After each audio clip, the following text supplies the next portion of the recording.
So let's talk a bit about disclosure. Well, I am someone that has what some of us call an invisible illness, a chronic illness. It's called fibromyalgia, and you can't see it. And I suppose that's one of the most hardest things that I come across when I'm approaching that disclosure conversation is, how do I describe how I'm feeling internally when you can't see what I have, but I definitely have the aches, the pains, the cognitive dysfunction.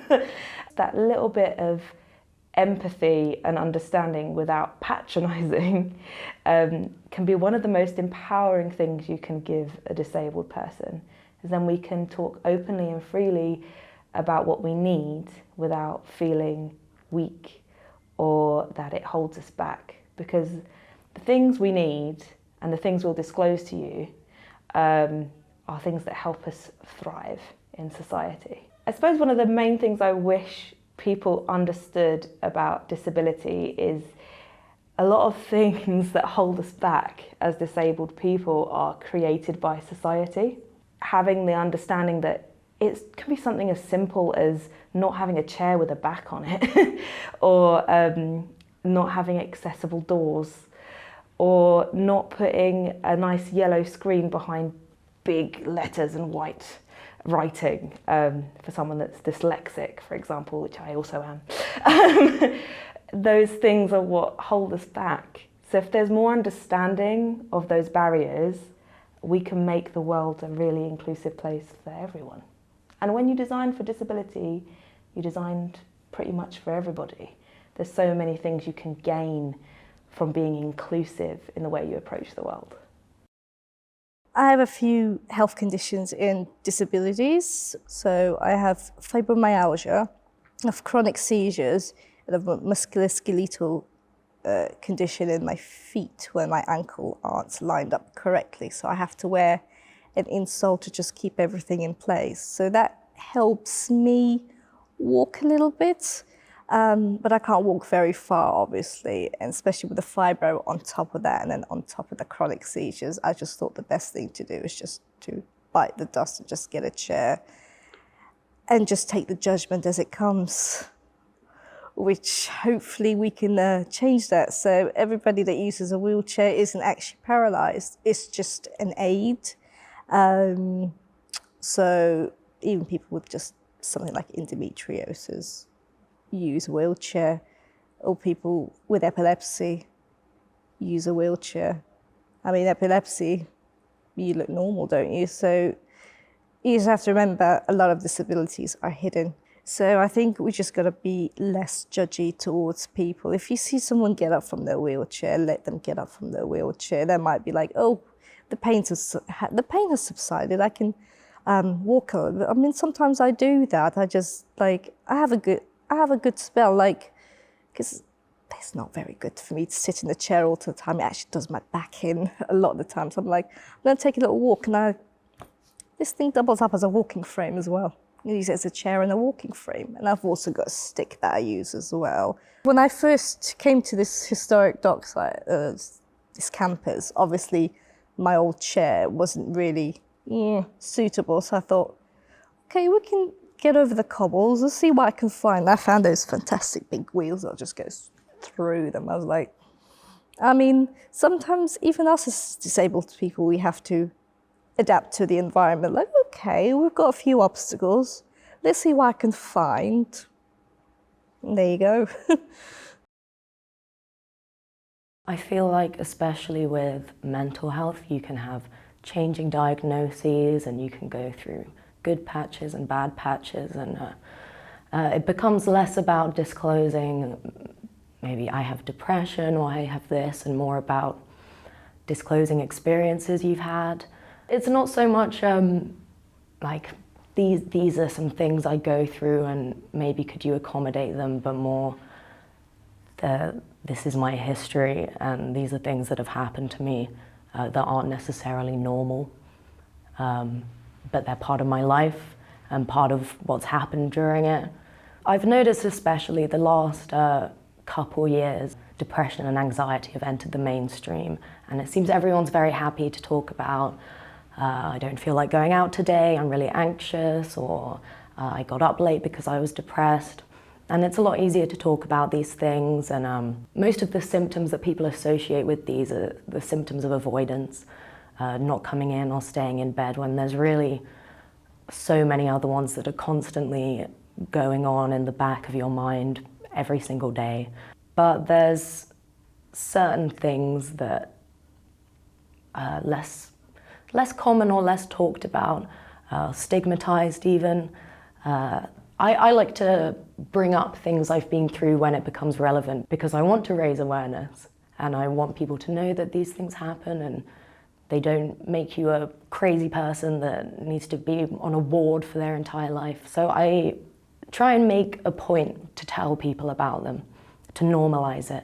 But I still get really intense reactions, people acting really shocked and saying, "Oh my God, I'm so sorry." But like with depression and anxiety and not getting out of bed and all those, it's just another of those things that is part of my life.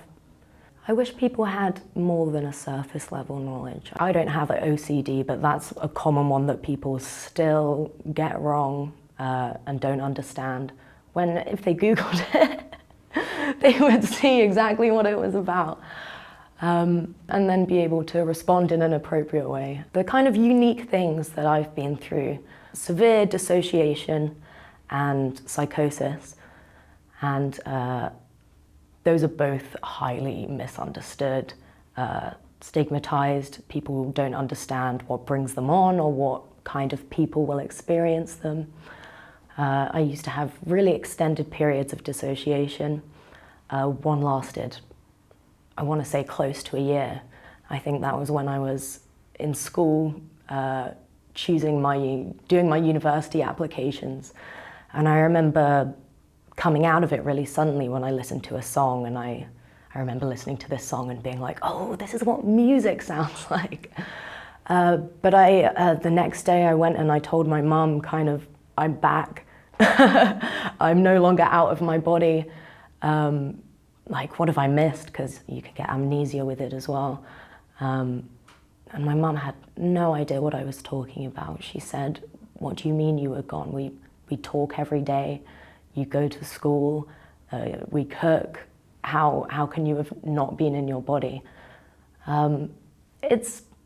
It can be difficult to explain and complicated, but I wasn't there. I was just on autopilot. I remember looking at my university applications and thinking, why did I choose these subjects? I'm not even interested in these. It was just me on autopilot, making all the decisions that were easiest to make, just going through life, doing all the things that were expected of me without thinking or knowing what I was doing in any way.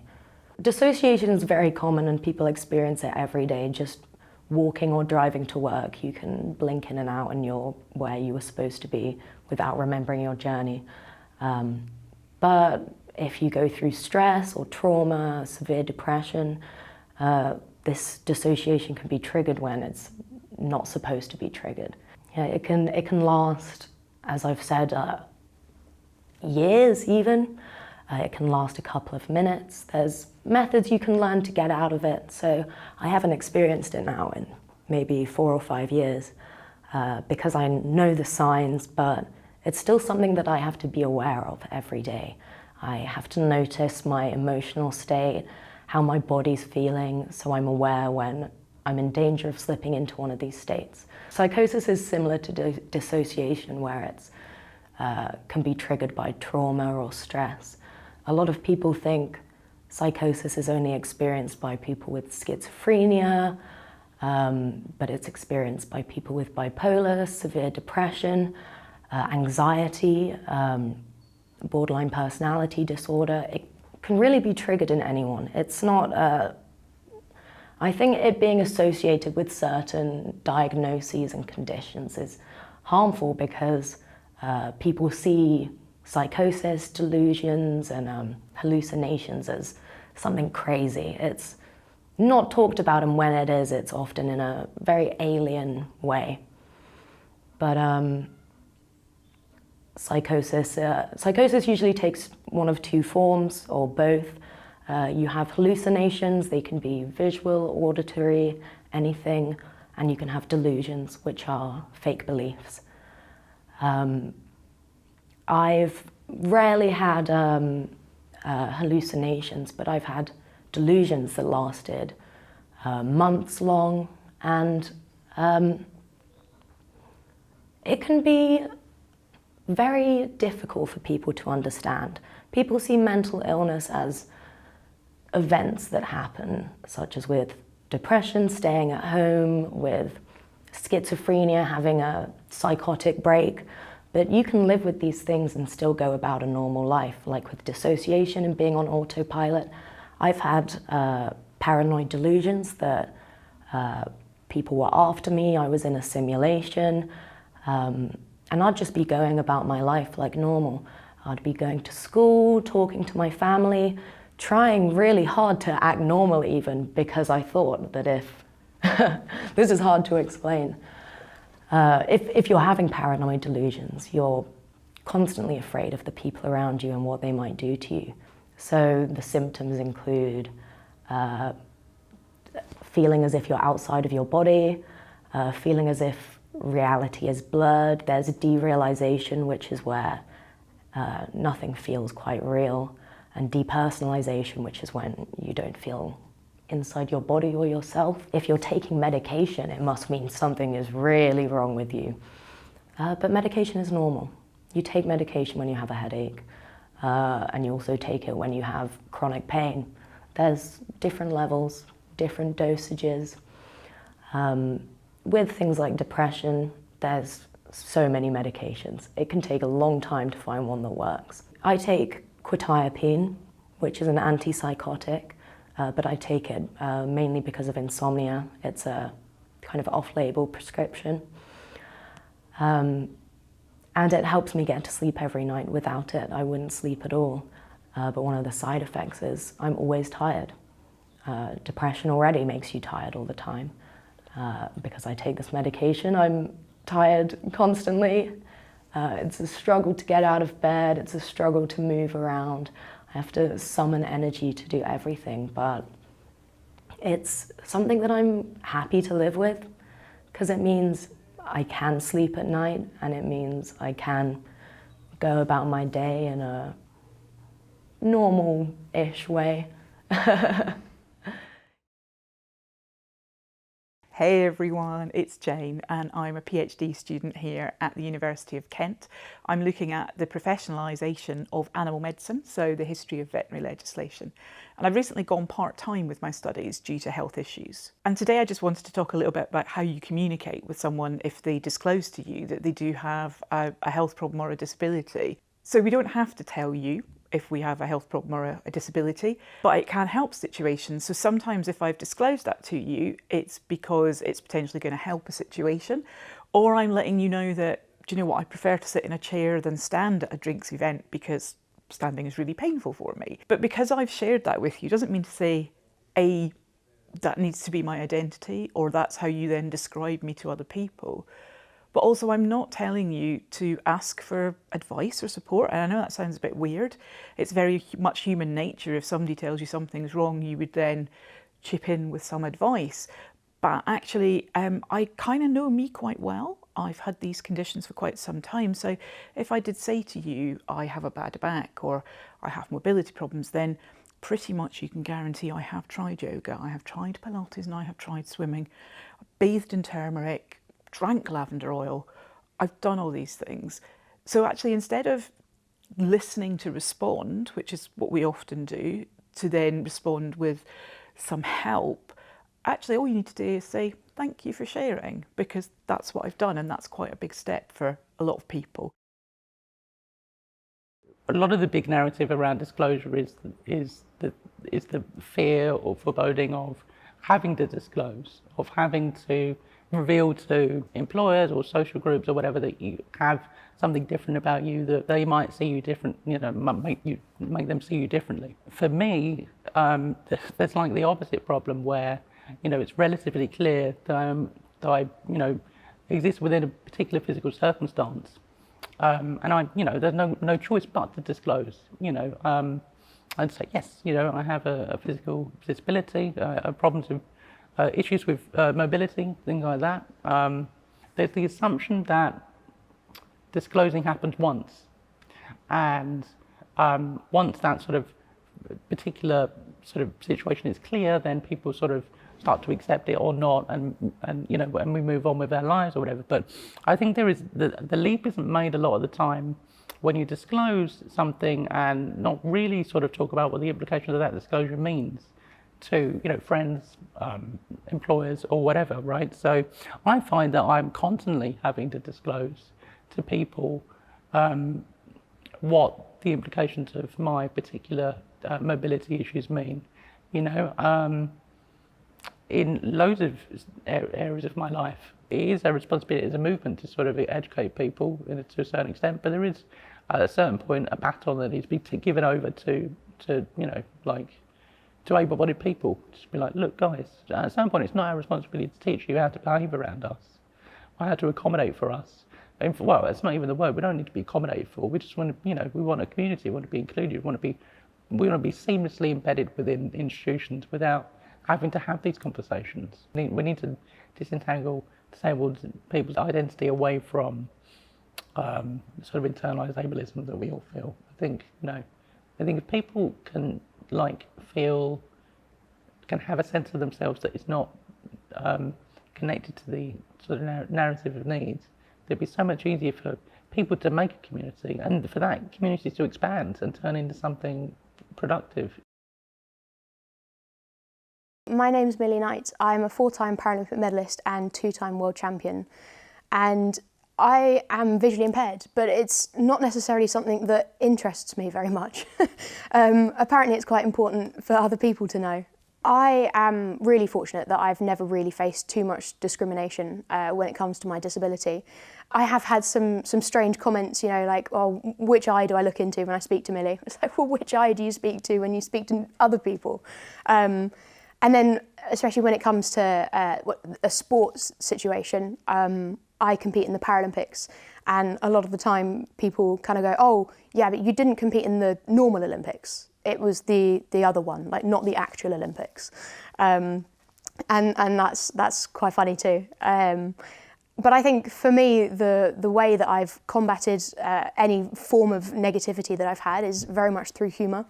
And obviously in the right place and the right time. I think humour is definitely the best coping strategy, not just for me, but for other people as well, who maybe are a little bit awkward when it comes to disability. They don't really know what to say or do. My advice would be have confidence, whether it's to completely ignore it or embrace it and go in and ask somebody for help. Don't be that person that just sort of stands and sort of stares and looks awkward, because that then makes everybody feel awkward. So make sure you ask, because there's no harm in asking, and I personally greatly appreciate it. But yeah, I don't want to be treated any differently. I think that's probably the same with most people with disabilities, that they just want to be treated like everybody else. They don't want to be different. And I don't want to be positively discriminated either. I'd certainly not like to be given special treatment either, because that in itself makes me stand out more. I guess at the end of the day, I love my disability, and I'm really proud, and I love what I see and how I see. My name is Anna Neal, and I am a lecturer in music business and production, and I'm also co-director for Equality, Diversity and Inclusion for the School of Arts. I also have ADHD. I found out last year after seeking private diagnosis later in life to find out why I had experienced various difficulties throughout my life. Some of those difficulties have ranged from time blindness, so I will look at a clock and still not register what it reads as. I will think that I've got ages for 15 minutes and actually it ends up being an hour and 15 minutes. I have short-term memory issues as well. I forget things all the time. I'm really organised in my work. I'm very disorganised probably everywhere else. I suffer from sensory issues as well, so noises on trains, working in shared offices. So it can feel quite lonely. And it can feel quite isolating. I have something called hyperfocus as well, which means that when I'm here, which is like my second home, I'll go into absolute fixation on what I'm doing.